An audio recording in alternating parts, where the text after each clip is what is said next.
across the top there, those not too familiar with water, there's 6 different elements there that we're looking at that are interesting for brewing. Let's have a quick run through those.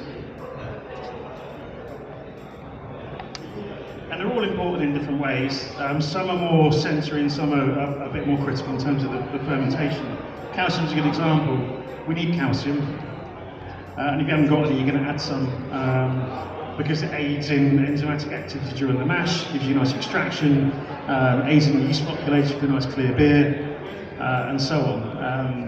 Malt's a good source of calcium, which is handy because that's what we're throwing in the mash. And you want to, as I said, we do need calcium, a minimum of 50 ppm. You can go much higher though. Magnesium is a yeast nutrient. The yeast, again, needs it there, but not a lot. Too much can cause like a tannic thing going on, but it's pretty rare. When we drink our water with magnesium, but we're doing that to not push the other bits too high, which I'll show you shortly. Between 10 and 30 ppm is where you want to be. Sodium, to accentuate, it's definitely a sensory thing, more roundness in moderate concentrations, which we're getting more into the fine tuning.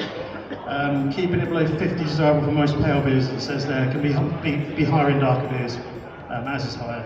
Anywhere between 0 and 150 is cool.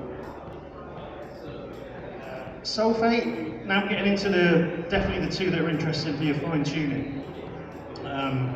Sulfate provides a drier and sharper edge, so when we brew our West Coast beers, we're pushing that quite high, as high as 200.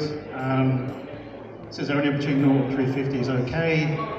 Yeah, if you're not brewing a hoppy beer, you want to keep that in check. So that's interesting. Chloride accentuates fullness and sweetness.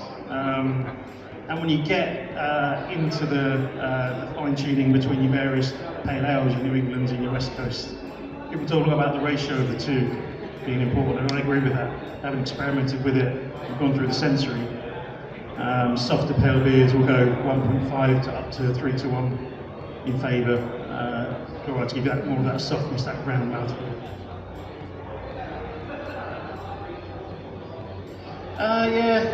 This is a pain in the arse, really.